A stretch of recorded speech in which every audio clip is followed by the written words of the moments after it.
ಆದಿತ್ಯಾಯ ನಮಃ. ನಮಸ್ಕಾರ ಸ್ನೇಹಿತರೆ, welcome to VRL astro and Ayur 369 YouTube channel. Simha ರಾಶಿಯವರನ್ನು ಮನಸ್ಸಿನಿಂದ ಹೃದಯದಿಂದ ಹೆಚ್ಚಾಗಿ ಪ್ರೀತಿಸುವಂತಹ ರಾಶಿಯವರು ಯಾರ್ಯಾರು, ನಿಮ್ಮನ್ನು ಹೆಚ್ಚು ಕೇರ್ ಮಾಡುವಂತಹ, ನಿಮ್ಮ ಜೊತೆ ನಿಜವಾದ ಸ್ನೇಹವನ್ನು ಕಾಪಾಡಿಕೊಳ್ಳುವಂತಹ 3 ರಾಶಿಗಳ ಬಗ್ಗೆ ಇವತ್ತಿನ ವಿಡಿಯೋದಲ್ಲಿ ತಿಳಿಸ್ಕೊಡ್ಲಿದ್ದೇನೆ. ಪ್ರೀತಿ ಅನ್ನುವುದು ಮಧುರವಾದಂತಹ ಸುಮಧುರವಾದಂತಹ ಒಂದು ಭಾವನೆ. ನಿಜವಾದ ಪ್ರೀತಿಸುವಂತಹ ಪ್ರೇಮಿ ಅಥವಾ ಜೀವನ ಸಂಗಾತಿ ಸಿಕ್ಕರೆ ಅದಕ್ಕಿಂತ ಅದೃಷ್ಟ ಇನ್ನೇನಿದೆ ಹೇಳಿ. ಜೀವನದಲ್ಲಿ ಎಂತಹ ಕಠಿಣ ಪರಿಸ್ಥಿತಿಯನ್ನು ಜೊತೆಯಾಗಿ ಎದುರಿಸಬಹುದು. ಸಿಂಹ ರಾಶಿಯವರು ಪಾಸಿಟಿವ್ ಎನರ್ಜಿಯಿಂದ ತುಂಬಿರ್ತೀರ. ಯಾರೇ ಆದರೂ ಸಿಂಹ ರಾಶಿಯವರನ್ನು ನೋಡಿದರೆ ಬಹಳ ಬೇಗ ನಿಮ್ಮ ಕಡೆ ಅಟ್ರಾಕ್ಟ್ ಆಗ್ತಾರೆ. ಬಟ್ ಸಿಂಹ ರಾಶಿಯವರು ಎಲ್ಲರನ್ನ ಇಷ್ಟಪಡೋದಿಲ್ಲ. ತನ್ನ ಬುದ್ಧಿವಂತಿಕೆಗೆ, ತನ್ನ ಸ್ಟೇಟಸ್ಗೆ ಮ್ಯಾಚ್ ಆಗುವವರನ್ನು ಮಾತ್ರ ಸೆಲೆಕ್ಟ್ ಮಾಡ್ತಾರೆ. ಪ್ರೀತಿಯ ವಿಚಾರದಲ್ಲಿ ಸಿಂಹ ರಾಶಿಯವರು ಬಹಳ ಸಮರ್ಪಣಾ ಭಾವದಿಂದ ಕೂಡಿರ್ತಾರೆ. ಪ್ರೀತಿಸಿದವರನ್ನು ತನ್ನ ಲೈಫ್ ಲಾಂಗ್ ಜೊತೆಯಲ್ಲಿ ಇಟ್ಕೊಂಡಿರಬೇಕು, ತನ್ನ ಕೊನೆ ಉಸಿರು ಇರುವವರೆಗೂ ಪ್ರೀತಿಸ್ತಾರೆ. ಆದರೆ ಇವರ ಆಜ್ಞೆಗಳನ್ನು, ಆರ್ಡರ್ಗಳನ್ನು ಅವರು ಪಾಲಿಸಬೇಕು ಎಂಬಂತಹ ಒಂದು ಸಣ್ಣ ಆಸೆ ಇವರದಾಗಿರುತ್ತೆ. ಆದರೆ ಅದು ಸಾಧ್ಯವಾಗದ ಮಾತು ಅಲ್ವಾ. ದೇವರು ಎಲ್ಲರಿಗೂ ಅವರದೇ ಆದಂತಹ ಬುದ್ಧಿ, ತಿಳುವಳಿಕೆಯನ್ನು ಕೊಟ್ಟಿರ್ತಾರೆ ಅಲ್ವಾ. ಆದರೆ ಸಿಂಹ ರಾಶಿಯವರು ತನ್ನ ಪ್ರೇಮಿ ಅಥವಾ ಪ್ರೇಯಸಿಗೆ ಯಾವತ್ತಿಗೂ ದ್ರೋಹ ಮಾಡೋದಿಲ್ಲ. ಬಹಳ ಆನೆಸ್ಟ್ ಆಗಿ, ಲಾಯಲ್ ಆಗಿರ್ತಾರೆ. ಪ್ರೀತಿ ವಿಚಾರದಲ್ಲಿ ಪ್ರೀತಿನೇ ಆದರೂ ಸರಿ, ಸ್ನೇಹ ಆದರೂ ಸರಿ, ಪ್ರಾಮಾಣಿಕವಾಗಿ ಕಾಪಾಡಿಕೊಳ್ತಾರೆ. ಸಿಂಹ ರಾಶಿಯವರನ್ನು ಹೃದಯದಿಂದ, ಮನಸ್ಸಿನಿಂದ ನಿಜವಾಗಿ ಪ್ರೀತಿಸುವಂತಹ ಮೊದಲನೇ ರಾಶಿಯವರು ಯಾರು ಅಂತ ನೋಡೋದಾದರೆ ಧನಸ್ಸು ರಾಶಿಯವರು. ಧನಸ್ಸು ರಾಶಿಯ ಅಧಿಪತಿ ಗುರುಗ್ರಹ, ಸಿಂಹ ರಾಶಿಯ ಅಧಿಪತಿ ಸೂರ್ಯದೇವ. ದೇವಗುರು ಬೃಹಸ್ಪತಿಗೂ ಸೂರ್ಯನಿಗೂ ಮಿತ್ರಗ್ರಹಗಳು, ಇವರಿಬ್ಬರು ಗ್ರಹಗಳು. ಹಾಗೂ 2 ರಾಶಿಯವರು ಅಗ್ನಿತತ್ವ ರಾಶಿಗಳು. ಇಬ್ಬರು ಯೋಚಿಸುವಂತಹ ರೀತಿ ಒಂದೇ ರೀತಿಯಾಗಿರುತ್ತದೆ. ಧನುರಾಶಿಯವರು ಸಿಂಹ ರಾಶಿಯವರಿಗೆ ಒಳ್ಳೆಯದನ್ನೇ ಬಯಸ್ತಾರೆ. ಧನುರಾಶಿಯವರು ಬಯಸುವುದು, ನೀವು ಅವರ ಪ್ರೇಮಿಯಾಗಿದ್ದರೆ ಅವರ ತಂದೆ ತಾಯಿಯನ್ನು ಗೌರವಿಸಬೇಕು. ಗುರು ಹಿರಿಯರನ್ನು ಗೌರವಿಸಿದರೆ ಧನುರಾಶಿಯವರು ನಿಮ್ಮ ಮೇಲೆ ಹೆಚ್ಚಿನ ಪ್ರೀತಿ ಮತ್ತು ಗೌರವವನ್ನು ತೋರಿಸ್ತಾರೆ.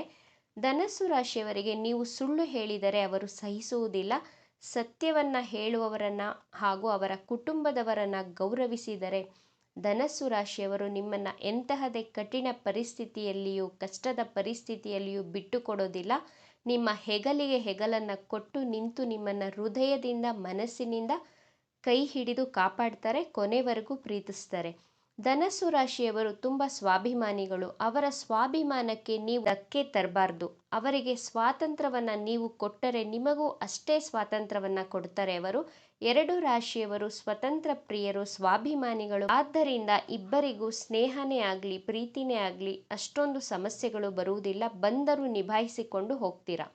ಸಿಂಹ ರಾಶಿಯವರನ್ನು ಹೃದಯದಿಂದ, ಮನಸ್ಸಿನಿಂದ ಪ್ರೀತಿಸುವಂತಹ 2ನೇ ರಾಶಿಯವರು ಕುಂಭರಾಶಿಯವರು. ಕುಂಭರಾಶಿಯವರು ಬಹಳ ಬುದ್ಧಿವಂತರು, ಬಹಳ ನಾಲೆಡ್ಜಬಲ್ ಪರ್ಸನ್ ಆಗಿರ್ತಾರೆ. ತನ್ನ ಪ್ರೇಮಿ ಅಥವಾ ಬಾಳ ಸಂಗಾತಿಗೆ ಸ್ವಾತಂತ್ರ್ಯವನ್ನು ಕೊಡ್ತಾರೆ. ಆದ್ದರಿಂದ ಸಿಂಹ ರಾಶಿಯವರಿಗೂ ಕುಂಭರಾಶಿಯವರಿಗೂ ಪರಸ್ಪರ ಪ್ರೀತಿನೇ ಆಗಲಿ, ಸ್ನೇಹನೇ ಆಗಲಿ ಸುಮಧುರವಾಗಿ ಇರುತ್ತದೆ. ಸಿಂಹ ರಾಶಿಯ ಅಧಿಪತಿ ಸೂರ್ಯದೇವ, ಕುಂಭರಾಶಿಯ ಅಧಿಪತಿ ಶನಿದೇವ. ಸೂರ್ಯನಿಗೆ ಶನಿಯು ಪುತ್ರನಾಗಬೇಕು. ಇವರಿಬ್ಬರ ಮಧ್ಯೆ ಜಗಳ, ಬಹಳ ಭಿನ್ನಾಭಿಪ್ರಾಯಗಳಿವೆ. ಯಾವ ಕಾರಣಕ್ಕೆ ಶನಿದೇವನಿಗೂ ಸೂರ್ಯನಿಗೂ ಭಿನ್ನಾಭಿಪ್ರಾಯ ಅಂತ ಹೇಳೋದಾದರೆ, ಶನಿದೇವನ ತಾಯಿಯಾದಂತಹ ಛಾಯಾದೇವಿಯ ಚಾರಿತ್ರ್ಯದ ಬಗ್ಗೆ ಸೂರ್ಯದೇವ ಅನುಮಾನ ಪಟ್ಟಿದ್ದಕ್ಕೆ ಇವರಿಬ್ಬರ ನಡುವೆ ವೈಮನಸ್ಸು, ಶತ್ರುತ್ವ ಉಂಟಾದದ್ದು. ಆದ್ದರಿಂದ ಸಿಂಹ ರಾಶಿಯವರು ಕುಂಭರಾಶಿಯವರನ್ನು ಮದುವೆ ಆಗಿದ್ದರೆ ಅಥವಾ ಪ್ರೀತಿಸಿದ್ದರೆ ನೀವು 3ನೇ ವ್ಯಕ್ತಿಯ ಮಾತನ್ನು ಕೇಳಬಾರ್ದು. 3ನೇ ವ್ಯಕ್ತಿಯಿಂದಲೇ ಸಂಬಂಧಗಳು ಹಾಳಾಗುವುದು. ಪರಸ್ಪರ ನಂಬಿಕೆಯನ್ನು ಇಟ್ಟು ಜೀವನ ನಡೆಸಬೇಕಾಗುತ್ತೆ. ಹಾಗೂ ತನ್ನ ಪ್ರೇಮಿಯ ಮೇಲೆ ಅಥವಾ ತನ್ನ ಬಾಳ ಸಂಗಾತಿಯ ಮೇಲೆ ಅನುಮಾನವನ್ನು ಪಟ್ಟರೆ ನಿಮ್ಮ ಪ್ರೀತಿಯಲ್ಲಿ ಸಮಸ್ಯೆಗಳು ಬಂದೇ ಬರುತ್ತವೆ. 3ನೇ ವ್ಯಕ್ತಿಯ ಮಾತನ್ನು ಕೇಳದೆ ತನ್ನ ಸಂಗಾತಿಯ ಮೇಲೆ, ಪ್ರೇಮಿಯ ಮೇಲೆ ನಂಬಿಕೆಯನ್ನು ಇಟ್ಟು ನಡೆದರೆ ಕುಂಭರಾಶಿಯವರು ತನ್ನ ಪ್ರಾಣಕ್ಕಿಂತ ಹೆಚ್ಚಾಗಿ ಸಿಂಹರಾಶಿಯವರನ್ನು ಪ್ರೀತಿಸುತ್ತಾರೆ. ಸಿಂಹರಾಶಿಯವರನ್ನು ಮನಸ್ಸಿನಿಂದ, ಹೃದಯದಿಂದ ಪ್ರೀತಿಸುವಂತಹ 3ನೇ ರಾಶಿಯವರು ಮೇಷರಾಶಿಯವರು. ಮೇಷರಾಶಿಯ ಅಧಿಪತಿ ಮಂಗಳ ಗ್ರಹ. ಮಂಗಳ ಗ್ರಹವನ್ನು ನಾವು ಜ್ಯೋತಿಷ್ಯ ಶಾಸ್ತ್ರದಲ್ಲಿ ಸೇನಾಧಿಪತಿ ಅಂತ ಕರಿತೀವಿ. ಸಿಂಹರಾಶಿಯ ಅಧಿಪತಿ ಸೂರ್ಯದೇವ. ಸೇನಾಧಿಪತಿಯಾದಂತಹ ಮಂಗಳ ಗ್ರಹ ತನ್ನ ರಾಜನಿಗೆ ಒಳ್ಳೆಯದನ್ನೇ ಹಿತಚಿಂತನೆಯನ್ನೇ ಬಯಸ್ತಾ ಇರ್ತಾರೆ ಯಾವಾಗಲೂ. ಹಾಗೆ ಮೇಷರಾಶಿಯವರು ಸಿಂಹರಾಶಿಯವರಿಗೆ ಸದಾ ಒಳ್ಳೆಯದನ್ನೇ ಬಯಸುವಂತಹ ನಿಜವಾದ ಪ್ರೇಮಿ ಹಾಗೂ ಬಾಳ ಸಂಗಾತಿಯಾಗಿರ್ತಾರೆ. ರಾಜ ಬಯಸೋದು ಏನು ಅಂದರೆ, ಸಿಂಹರಾಶಿಯವರು ಏನು ಬಯಸ್ತಾರೆ ಅಂದರೆ ತನ್ನ ಕುಟುಂಬದವರಿಗೆ ಗೌರವ ಕೊಡಬೇಕು, ತನಗೂ ಗೌರವವನ್ನು ಕೊಡಬೇಕು ಹಾಗೂ ತನ್ನ ಮಾತನ್ನು ರೆಸ್ಪೆಕ್ಟ್ ಮಾಡಬೇಕು. ಮೇಷರಾಶಿಯವರು ಸಿಂಹರಾಶಿಯವರಿಂದ ಬಯಸುವುದು ತನ್ನ ಮಕ್ಕಳಿಗೆ ಒಳ್ಳೆಯ ಶಿಕ್ಷಣ ಕೊಡಬೇಕು, ಮಾನವೀಯ ಮೌಲ್ಯಗಳನ್ನು ಹೇಳಿಕೊಡಬೇಕು ಹಾಗೂ ಮೇಷರಾಶಿಯವರು ನಿಜವಾದಂತಹ ನಿಸ್ವಾರ್ಥ ಪ್ರೀತಿಯನ್ನು ಮಾತ್ರ ಸಿಂಹರಾಶಿಯವರಿಂದ ಬಯಸ್ತಾರೆ. ಎರಡು ರಾಶಿಗಳು ಅಗ್ನಿತತ್ವ ರಾಶಿಗಳು. ಆದರೂ ಮೇಷರಾಶಿಯವರು ಸಿಂಹರಾಶಿಯವರನ್ನು ನಿಸ್ವಾರ್ಥ ಭಾವನೆಯಿಂದ ತನ್ನ ಮನಸ್ಸಿನಿಂದ ಹೃದಯದಿಂದ ಪ್ರೀತಿಯನ್ನು ಮಾಡ್ತಾರೆ. ಇದು ಕೇವಲ ನಾನು ರಾಶಿಯನ್ನು ಮ್ಯಾಚ್ ಮಾಡಿ ಹೇಳ್ತಾ ಇರೋದು. ಮದುವೆ ಎನ್ನುವಂತಹ ವಿಚಾರ ಬಂದಾಗ ರಾಶಿ, ಲಗ್ನ, ಶುಕ್ರ, ಮಂಗಳ, ಗುರು 5 ಅಂಶಗಳನ್ನು ಮ್ಯಾಚ್ ಮಾಡಿ ನೋಡಿ ಬೆಸ್ಟ್ ಪೇರ್, ಬೆಸ್ಟ್ ಕಂಪ್ಯಾಟಿಬಿಲಿಟಿ ಯಾರು ಅಂತ ಹೇಳಬಹುದು.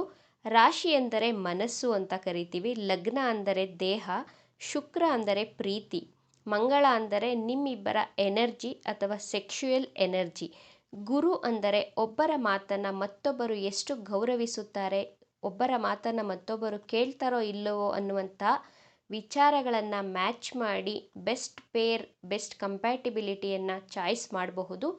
ಈ ವಿಡಿಯೋದಲ್ಲಿ ನಿಮ್ಮ ಮನಸ್ಸಿಗೆ ಹತ್ತಿರವಾಗುವಂತಹ ಮನಸ್ಸಿನವರು ಅಂದರೆ ರಾಶಿಯವರು ಯಾರು ಅಂತ ಮಾತ್ರ ತಿಳಿಸ್ಕೊಟ್ಟಿದ್ದೇನೆ. ನೀವು ಮದುವೆಯಾಗುವಂತಹ ಸಂದರ್ಭ ಬಂದಾಗ ಈ 5 ಅಂಶಗಳ ಜೊತೆಗೆ ದಶಾಭುಕ್ತಿಯನ್ನು ಅನಲೈಸ್ ಮಾಡಿ ಮ್ಯಾಚ್ ಮೇಕಿಂಗ್ ಮಾಡಬೇಕಾಗುತ್ತೆ. ಆಗ ನಿಮ್ಮ ಜೀವನ ಬಹಳ ಸುಮಧುರವಾಗಿ ಇರುತ್ತೆ ಅಂತ ಹೇಳ್ತೀನಿ. ಇವಿಷ್ಟು ವಿಚಾರಗಳು ನಿಮಗೆ ಇಷ್ಟ ಆಗಿದೆ ಅಂತ ಭಾವಿಸ್ತಾ ಇದ್ದೇನೆ. ಇಷ್ಟ ಆಗಿದ್ದರೆ ನಮ್ಮ ಚಾನಲನ್ನು ತಪ್ಪದೇ ಸಬ್ಸ್ಕ್ರೈಬ್ ಮಾಡ್ಕೊಳ್ಳಿ. ಈ ವಿಡಿಯೋಗೆ ಒಂದು ಲೈಕ್ ಕೊಡೋದನ್ನು ಮರಿಬೇಡಿ. ಈ ವಿಡಿಯೋವನ್ನು ನಿಮ್ಮ ಫ್ರೆಂಡ್ಸ್ ಆ್ಯಂಡ್ ಫ್ಯಾಮಿಲಿ ಗ್ರೂಪಲ್ಲಿ ಹೆಚ್ಚು ಶೇರ್ ಮಾಡಿ. ನಿಮ್ಮ ಅಭಿಪ್ರಾಯಗಳನ್ನು ತಪ್ಪದೇ ಕಮೆಂಟ್ ಬಾಕ್ಸ್ನಲ್ಲಿ ತಿಳಿಸಿ. Thank you friends.